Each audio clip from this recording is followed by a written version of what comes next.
This will be a continuation of a series of lessons, 3 lessons. This will be the second lesson in this study. We're looking at something that's very important to our nation as we develop this series. Last Sunday we dealt with the subject of abortion and some things about abortion. Let's review our lesson that we had last week.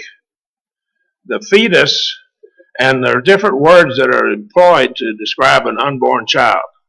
And we have the different words, and we're going to use the word fetus to refer to any child from the time of conception to birth. I know it's used in different ways, but a very interesting thing about this word, if we study the etymology of it, it means a human, a baby, is what it means in Latin. The fetus we set forth is alive because it has all of the attributes of a living organism. We showed that last Sunday in our last study. The second thing we learned is that it's human. If we take the tissue of the fetus, we take its blood, we take its tissue, it has DNA that's human, it has tissue that's human, and it has human blood. So it's human. It's alive by definition of a living organism. It grows in response to stimuli and so forth. All of the things we gave in the last study, the last lecture on this subject. It's not part of the mother because roughly half of the time it's a different gender, and many times it has a different blood type, and it certainly has a different DNA, and it has a different fingerprint than the mother. And the tissue, again, will be roughly half the time will be a male, so the mother, of course, is female. So obviously it's not part of the mother. Now, of course, that answers a lot of the arguments that have been made. It's alive, it's human, and it's not part of the mother.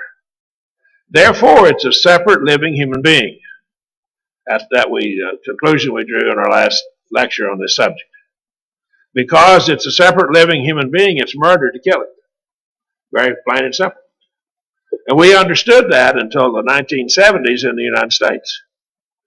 And yet, our Supreme Court made a decree that it was okay to do that now, at that point.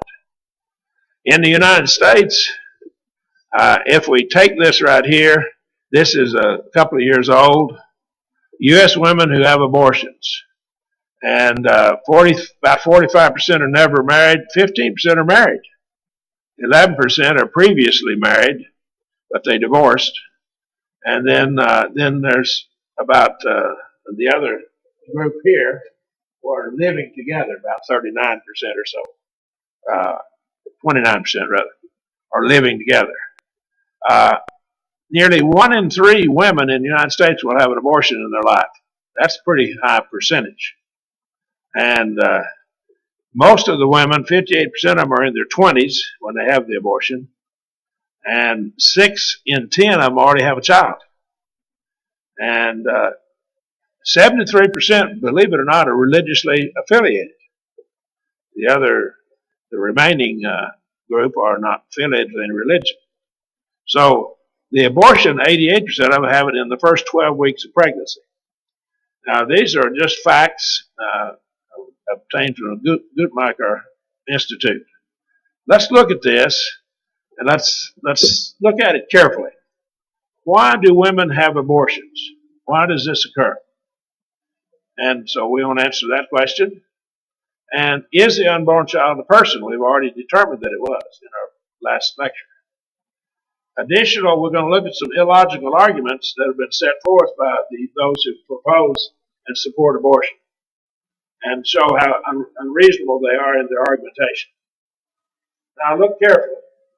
Why do women have abortions? They don't want the child. Clearly, they don't want the child. They don't want to give birth to that child. That's plain and simple. Now, the main reason for abortion is that it's just not convenient for the mother to be pregnant. It's just inconvenient for her to be pregnant. So they have an abortion. This is the main reason. Now, in Titus 2:4, a passage that was read to us, we have God's instruction. Now, this lesson will be from the Bible. So, God decreed that women should love their children. So he's telling the older women to instruct the younger women, to train the younger women to love their husbands, to love their children. And so this is love for the children. The love for that child says, I won't kill that child. Now, if I love that child, I'm going to want to take care of the child. Now, there's nothing wrong if you are in straits, a woman's not married or whatever, were to give up the baby for adoption. That's an alternative. There are millions of people wanting to adopt babies. So it is definitely an alternative. But they don't love the child if they abort it. So abortion is a lack of love for that child. These mothers obviously do not love their children because they're willing to put it to death. People do not love by instinct. I ran into a man that told me one time, remember the church said, well, that's human instinct to love their children. No, it's not. I've heard of women that abuse their children, very abusive to them. That's not love. And people do not love by instinct. They do not have, I don't think we really have very many instincts.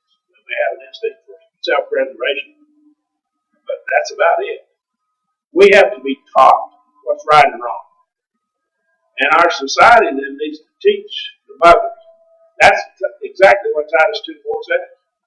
They have to be taught. Now, as soon as we finish this lesson, by request, we're going to look at marriage, divorce, remarriage, and family, and so forth. We look at a whole series by request. Someone's asked me to do this. But we'll look at the family, dating, and things of that nature. People do not love by instinct. And if we have any, there's not very many. Because he tells them to teach them to love. So they have to teach them how to love that child. I think the older women need to teach the younger women. Mothers teach their daughters how to take care of those babies. Now, baby starts crying, there's something wrong. Right? There's something wrong. I need to understand that. Maybe the child has trained us, he'll cry and he'll get some attention. The baby that needs his diaper changed, or be fed, or something like that. But what we have here is, it can be taught how to treat the child. It's not an instinct. We're not animals. A lack of natural affection is a sin. In Romans 1:31-32, the Apostle Paul wrote, without understanding, covenant breakers, without natural affection. Now this word, there are 4 Greek words for love. And it's agape, which has become an English word, agape. Now it's an English word. And it's in my dictionary, Merriam-Webster's dictionary.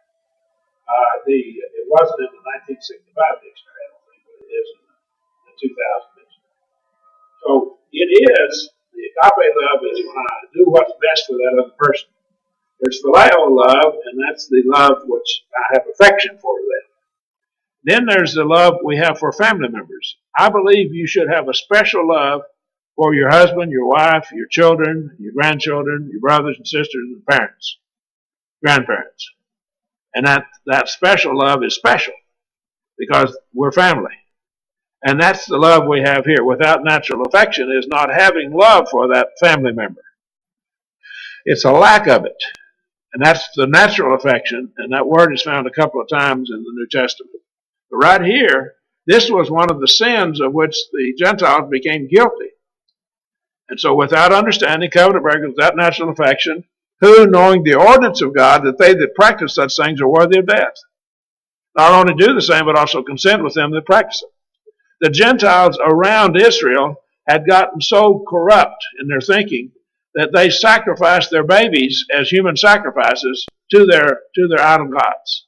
Moloch, Milcah, different names for the same god, Milcah and Moloch. And what we have here then is, that was indeed a lack of natural affection. That's burning that child alive in a horrible way. Awful thing to do. But we're no better than them if we do that ourselves.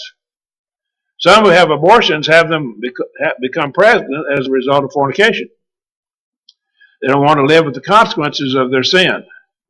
Now the works of the flesh are manifest, which are these: adultery, fornication, uncleanness, lasciviousness, idolatry, and so forth. Now, There are consequences to our sins, and if a woman becomes pregnant, she's still sinned, but she shouldn't compound the sin by killing the baby. The thing to do is to go ahead and give it up and then turn back to the Lord and serve the Lord. And the Lord will forgive, and everything is put back right. But that baby should not be murdered, should not be killed as a result of this. Now, what we need is to stop the fornication, and that will stop it, won't it? That will stop this. Another reason is economic reasons. Well, I just can't afford the child, they say. Abortion is about as expensive as delivery of the baby. However, the abortion clinics have been accused, and whether they deny it, but they have been accused of taking the tissue and making it into cosmetics. But that's another thing that's been accused, and I don't know that it's been proven. But if that's true, that makes it even worse. But supposedly some of your cosmetics come from collagen of the babies, unborn babies. So what they do is the abortion mills are making money hand over fist. They're making lots of money. And it's expensive. How can these people condemn a contract killer who kills for money? They're no different. The abortionists are. He kills for money just as these abortionists are doing. It's an evil thing because it's murder. The main reason for abortion is it's just not convenient for the mother to be pregnant at that time. The mother offers up, and I'm going to use some flowery language, her unborn child on the altar of convenience. That's precisely what's going on here. And it's an awful thing because people who have been taught right know it's wrong. And women, I've known women who got pregnant and had their baby. And they went ahead and had it and gave it up for adoption. We have some friends that did this. The woman went ahead and married later, and her husband knew it had happened. He married her and loved her, and they're still married. And I know more than one that's happened to. That is not something that's unforgivable. But we wouldn't want to compound our guilt of the fornication by murder and follow it up with murder. I know people say, well, that's pretty harsh. Well, that's what the Bible is teaching here plainly. It's appalling that roughly 1 million babies are murdered by abortion every year in the United States. And if you take the Western world together, we're killing large numbers of them. Is the unborn child a person? Well, the Bible tells us he is. Now, John was called a son in Luke 1:36. And behold, Elizabeth, thy kinswoman. The angel is speaking to Mary. And so Elizabeth, she was kin to Elizabeth, apparently a cousin. And she also hath conceived a son in her old age. So now Elizabeth is pregnant with John the Baptist. And it says he's her son. And so he's spoken of as a son, as a person. And this is the 6th month with her that was called barren. So she's 6 months along, and so John is 6 months older than Jesus. He was, John the Baptist. But he's called a son. He's called a person. You don't call it a son if it's a thing. My car is not my son. My son is a human. I have a son. He's a human. So it is a person. And I use the word it, and the word it is used in English to refer to people if it's a baby. But that son is my person, is a person. My son is a person. And Elizabeth's son was a person. So prior to his birth, he's a person. John is called a son at his conception. He's called a son. David was a person at his conception. Now David in Psalm 51:5 is talking about, and he realizes the sin that he had committed, and he compounded it with murder. And it got this thing began to steamroll or snowball with him. But he did. He committed sin. But this psalm is uttered at this time. Behold, I was brought forth in iniquity. I feel so unclean for all the evil I've done. And in sin did my mother conceive me. He's using hyperbole. But here, his mother conceived him. He existed. I A personal pronoun is used for him while his mother is pregnant with him. David used the personal pronouns mine, me for himself at his conception. And he's a prophet. So this is God's attitude toward it. In Psalm 139, verse 13, for thou didst form my inward parts. Thou didst cover me in my mother's womb. So now he's saying me, and he used the pronoun me. I existed. I'm a human. We don't use the pronoun me for an entity, for an it, for a thing. We use it for a being, a person. You wouldn't even use it for a cow, an animal, but you'd use it for a human. So that is cover me in my mother's womb.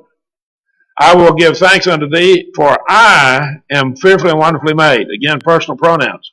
Wonderful are thy works, and my soul doeth right well. Again, the personal pronouns. My frame, again, was not hidden from thee when I was made in secret and curiously wrought in the lowest parts of the earth. David was a person at his conception. He used the personal pronouns over and over for himself. In verse 16, thine eyes did see mine unformed substance when I was conceived. And in thy book they were all written. So at this time, even when he was unformed, that is, before his limbs and so forth began to form, he said, God had me in his book. In thy book they were all written. Even the days that are ordained for me, when as yet there was none of them. So he is looking back at the beginning of his life at his conception. Life begins at conception. All of the entities begin to live at conception. It occurs. Now, David used the personal pronouns for himself at his conception when he was yet unformed. But he's still a human at that time.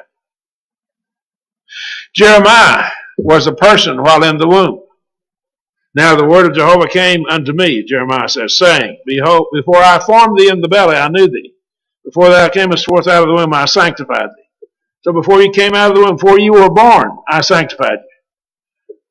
I have appointed thee a prophet unto the nations. Jeremiah then is spoken of as being known as a person before he's born, before his birth. Now, look further. Genesis 2:7.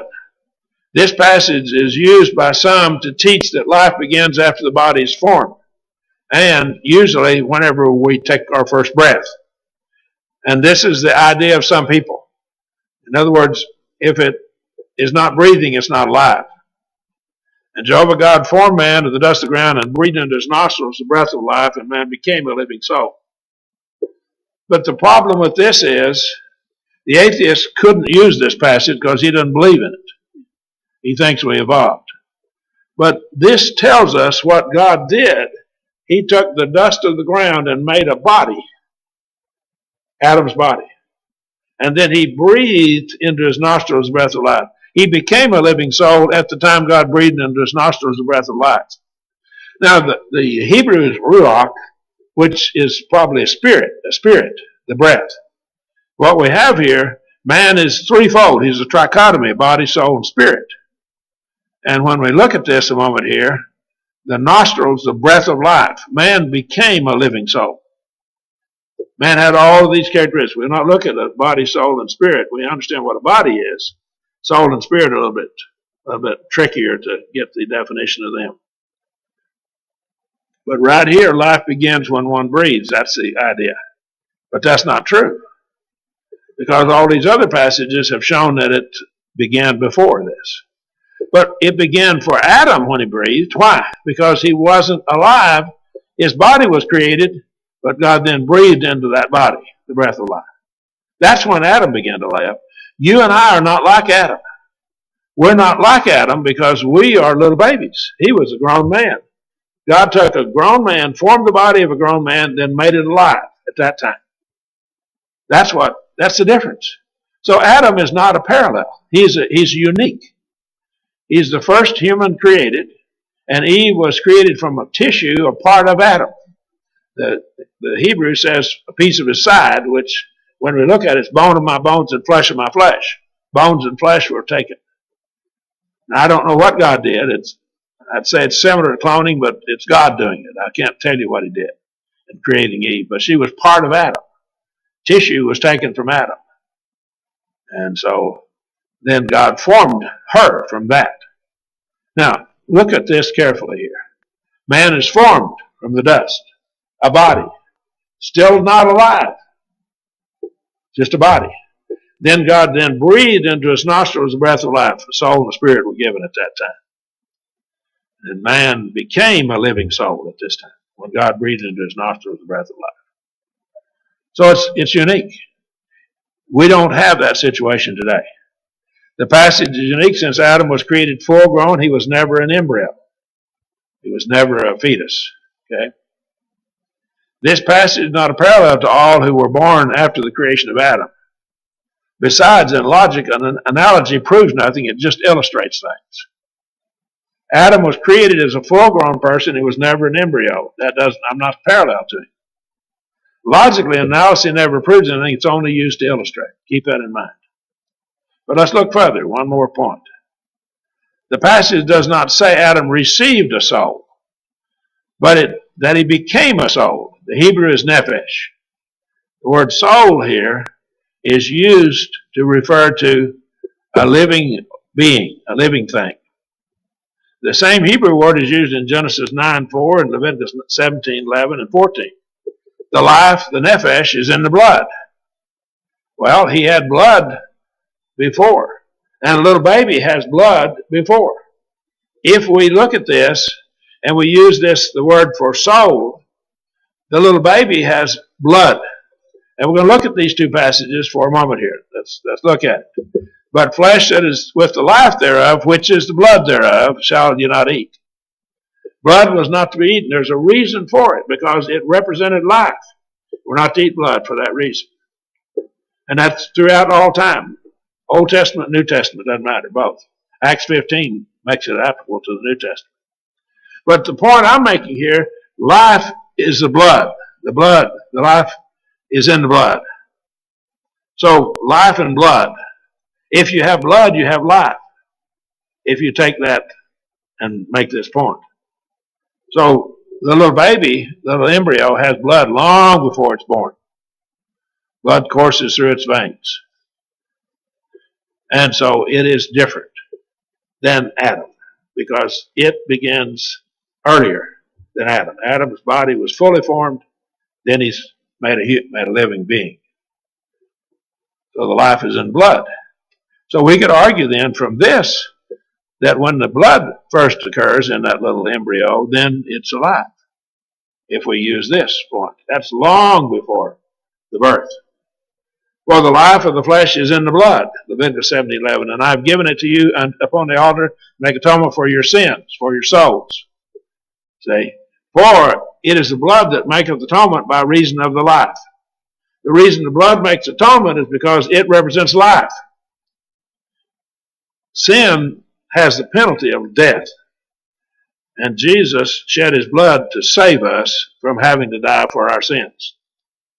For as to the life of all flesh, the blood thereof is all one with the life thereof.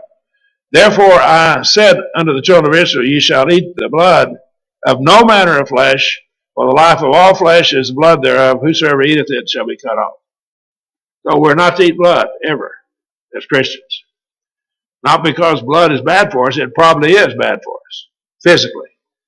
Not good for us, hygiene-wise. But we're not to eat it for another reason. Because God said not to. Because it represents life. It's representative of life. It can be reasonably argued that the fetus, unborn child, has blood and therefore has a soul, a nephesh. The word entails the concept of being alive, so it's alive. According to the Mayo Clinic website that I went to, the heart is pumping blood in the 6th week after conception.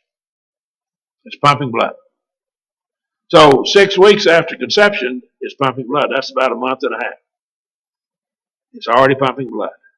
If blood is nephesh, the soul, then it has a soul at that time. Not saying it gets a soul at that time, but we're proving from this passage, if we want to use Adam, want to use this. Breath is not the same thing as life. Acts 17:25. Notice what we have here. Neither is he served by men's hands as though he needed anything, seeing he himself giveth to all life and breath and all things. I want you to notice here. The claim is made, and we're dealing with people that think they believe the Bible, that say they believe the Bible. That some say, well, it's not alive until it breathes. That's the point we're answering right now. Well, this passage in Acts 17:25 says life and breath are different. Notice here, to all life and breath and all things. Life and breath are different groups, different things. They're different entities. If we take a person and can purify their blood somehow with a machine, purify the blood and take the carbon dioxide out of it, do what the lungs do while that person is being operated upon, then we can say that person is not breathing. He's still alive, though. We may see this in the future. And this kind of thing is being done in a lot of areas in our society. We know about people who are on kidney dialysis, and the same thing may eventually be true for lungs. But it's very complicated to get rid of that carbon dioxide. But what we have here is if they do that, then that proves, and that person is still alive. Life and breath are separate entities. It's not the same thing. In Exodus 21:22 through 25, what is God's law regarding a woman who's pregnant? And if men strive together and hurt a woman with child, so that her fruit depart, yet no harm follow, he shall surely be fined according to his woman's husband shall lay upon him, and he will pay as the judges determine. Now let me say this. I've talked with a policeman or two, and they say the worst situation you want to ever get into is to fight between a husband and wife.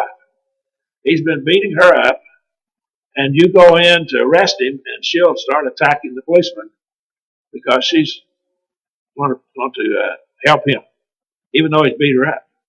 It happens. And I think if you ask Phil, he'll tell you that he's heard of that happening. But it does happen. It's a very dangerous situation. So here's a situation, a man and a woman get in a fight, and the woman comes to the aid of her husband even though she's pregnant. And then she gets knocked down or something happens to her, and she loses the baby, the fruit depart. What's to happen? They're to pay a fine, as the judge determined. But if any harm follow, thou shalt give life for life. If the baby dies, the baby just comes early and it lives, it's okay, but you still have to pay a fine. But if the baby dies, pay life for life. It's a capital crime. I am amazed in our country that a woman who's pregnant, if she gets killed, murdered, they charge with 2 crimes, 2 murders. They do. But if she aborts the baby, they don't charge with any murder. Isn't that interesting? They treat that baby as alive if she's pregnant and she gets murdered, as murdering too. Aren't our courts just totally obscene in their thinking? They are just ridiculous. Their thinking is ridiculous. I murdered Jane Doe, who's pregnant, charged me with 2 murders. But if I abort her baby, I don't get charged with any murder. If it was a human when she's pregnant and I murdered her, it's a human when I aborted it, if I aborted it. If not, why not? I'm amazed at our irrational thinking in our society, just totally irrational. Look further, verse 23, but if any harm follow, thou shalt give life for life, eye for eye, tooth for tooth, hand for hand, foot for foot, burning for burning, wound for wound, stripe for stripe. In other words, whatever happens. Now, in the Old Testament, if I did something that caused you to lose a hand, I had to pay you support that would bring your income up to what you should have been earning with you had both hands. If I caused you to lose an eye, then it would make you where you can't function as well, and I had to make good.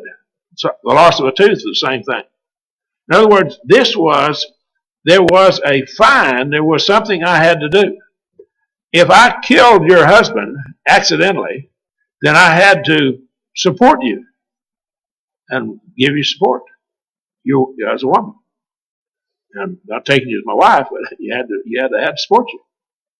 The Bible clearly lays this out, and if we had time to look at it, we'd follow it through more fully. This eye for an eye didn't mean I got to gouge your eye out because you gouged mine out. It meant I had to pay for it. There's a payment to pay. There is a fine to be paid. There's restitution for that person for his loss of ability to earn income and the troubles he's going to have in his life as a result of just having one eye. So I didn't gouge your eye out. That's just completely foreign to what the Bible teaches. Two men strive and cause a woman's fruit to depart. The Hebrew word means to come out or to go out. It refers to the child being born prematurely. Note the punishment. If no harm or mischief follow, neither the child nor the mother suffers injury, he is to pay as husband demands, in accordance with what the judges determined. The judges could not just levy anything they wanted to because they were limited by the law of Moses as to what fines they could give. And so they would follow the law and give the verdict. They determined the guilt. So again, here, this child is born prematurely, that's what it means. Nothing happens, no harm follows, no mischief. Either one of them suffer injury. The passage is perverted in an attempt to justify abortion, but it doesn't. Because there's even then some punishment for it. You had to pay for causing that baby to come early. Definition of murder is to kill an innocent human being with malice and forethought. There's no malice and forethought here. Two men get in a fight, and maybe the woman comes to the rescue of her husband. This is probably the scenario we're seeing here. But that happens. The baby is born, and the woman and the baby are okay, and she's far enough along, and the baby then lives. And the woman has an early delivery, but you still have to pay a fine for it. Using the words embryo and fetus dehumanizes the baby. It's a baby. It's a human. See? It should be legalized, some say, because of rape, incest, mental problems, physical deformity, or tubal pregnancy. The tubal pregnancy is the only legitimate reason that I can see ever for abortion. If a woman has pregnancy that develops in her tubes, she's going to die from it. I think that's what physicians say. It's a death sentence. I think that's the only time I could see that. And I think we can justify that one. But that is very, very, very rare. It occurs very few times. And an exception never establishes a rule. There are exceptional cases, since a small percent of abortions are for this reason right here, tubal pregnancy. Most of the time, rape, incest, mental problems, physical deformity are rare as well. And so we don't take an exceptional case and establish a general rule. Don't you tell the policeman, highway patrolman out here, and you're driving 80 or 75 on this highway out here, and he gives you a ticket. Now, if you're out here on the interstate and you're driving 75, you're breaking the law. But you say, what? But officer, I can drive this fast because an ambulance or a fire truck can go 75. No, they're an exception. You don't establish a general rule from an exception. The exception establishes the exception and nothing else. So don't tell that to the policeman. Don't tell that to court. The judge will laugh at you. Okay? You were driving 75. You're breaking the law. Right? So that's what we're saying here is an exception doesn't establish a general rule. That's in logic. We never do that. It never. Some doesn't prove all. Right? Some doesn't prove all. Some men are liars, therefore all men are liars. See, that's not true. Just because some instances might be justified. If we justified it with all these instances, it wouldn't prove it's justified in other instances. It only justified in these instances here. But we've already looked at that in our prior lesson. Only 1% of the cases of abortion are for rape. Less than 0.5% of cases of abortion are for incest. About 1% of the pregnancies are for ectopic location of the implantation not occurring inside the womb. Of these, 98% occur in the fallopian tubes, which can lead to a death sentence for the woman. The exception, again, never establishes a general rule. It just doesn't happen. That's our problem. It's bad thinking on the part of people. Some argue that a child can be aborted because it would not suffer outside the mother. Couldn't survive. Just can't survive. Well, that's one of the arguments. Well, I'll tell you what. You take a 6-week-old baby and leave it alone, it'll die. You take one that's a year old and it's going to die. The mom and daddy have to take care of it. So let's kill him or her. See how ridiculous that becomes? It's utterly ridiculous. Now, if you take your 90-year-old grandmother who's become feeble, she's got to be taken care of. Well, let's just kill her. Well, we're getting to that in our society.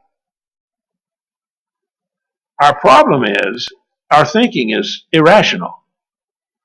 Just because that baby can't survive outside the womb doesn't mean it's not a human being. Any more than if you had a 1-week-old baby, 10 weeks old, a year-old baby, and you can't feed it. If you don't feed it, take care of it, it'll die. Yeah, it can survive outside the womb for a few days, but it'll die finally. After a few days, it'll die of starvation from water or food. About 40 days to die from starvation for food, and 3 or 4 days to die from no water. So, see how ridiculous it is? It would prove it would be all right to kill that little baby, but it's not. 2-year-old child cannot survive without help. Should we kill him if he poses an inconvenience to us? Now that should just make us back up and say, how ridiculous is the reasoning and argumentation of the people? I just can't believe I see such fallacious reasoning on the part of people. Ectopic pregnancy is a pregnancy where the baby doesn't attach to in the proper place. The following website has more information on ectopic pregnancies and abortion. And I'll leave this here because this is going to be put on the internet, so you can go to this website. But this website here gives some information, but it's very rare that occurs. And if I might give you my opinion, I think that's probably the one case, the only one that I can think of where it would be justified, abortion, be in that situation. It's a death sentence for the mother. It's a matter of whether she dies or the baby dies. If she doesn't have the abortion, both she and the baby will die. If she has it, she probably will live. I think that's a situation here. It's almost like she's protecting herself, self-defense. That would be the only thing. I can't see any other reason for it. Now, I may be wrong. There may be other reasons. But that is very, very rare in the first place. Extremely rare. A lot of times they'll have a miscarriage when that occurs. It'll become a miscarriage. Most of the time that's what will happen. When women have abortions, they do have abortions for various reasons.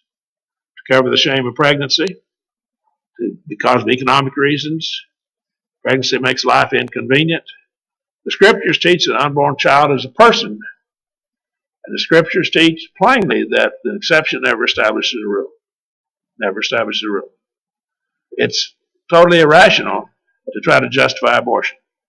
All of the justifications for it, except the ectopic pregnancy, would be the only one that I can see any justification for. And it's so rare. And again, a general rule is not established by an exception. Keep that in mind. I hope this lesson has been useful to you. We'll have one more lesson on this next Sunday, the Lord willing, and we'll be through with this study. If you have any questions about it, please ask me, and if you have some things you think I need to cover, I'll be happy to add them in.